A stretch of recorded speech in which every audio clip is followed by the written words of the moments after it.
Please don't fight me when I say this. I notice a lot of people repost this saying, and I'm paraphrasing: God removed that person from your life because he heard what they were saying about you behind closed doors. And while that saying is amazing because it's absolutely true, one thing I've noticed is that a lot of people are always claiming to be the ones who God saved from bad friends, yet no one seems to ever acknowledge the fact that they were the bad friends. Like, maybe it's quite possible God removed them from your life because you were the bad influence. You know what I'm saying? Maybe you were the bad friend. Maybe you were the manipulator. Maybe you were the abuser. Maybe you were the one taking your friends for granted. I feel like as believers, it's very important for us to be introspective, to self-reflect on our lives and our behaviors, both past and present, in order to become well-rounded citizens and also well-rounded children of God. One thing you'll begin to realize when you mature, not only as an adult, but also in the faith, is that there were some things or instances in your life where you may well could have been the victim. You may well could have been the friend who was abused by your other friends or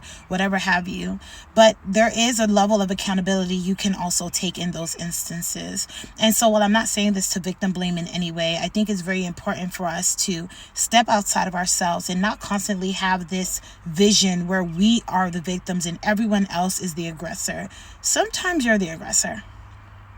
Sometimes you're the villain in someone's story. Sometimes you're the villain in someone's story, and you are legitimately a villain. No one asked me for this, but I will give you a piece of advice. One thing I will always advise people to do is to go to God in prayer and ask him, Lord, please show me who I am in your eyes. Show me the areas of myself, the areas of my character that I need to work on. Heavenly Father, I ask that you show me if there is anyone I have offended, be it intentionally or unintentionally. If there is any friend I have mishandled in the past, Lord, please reveal these things to me.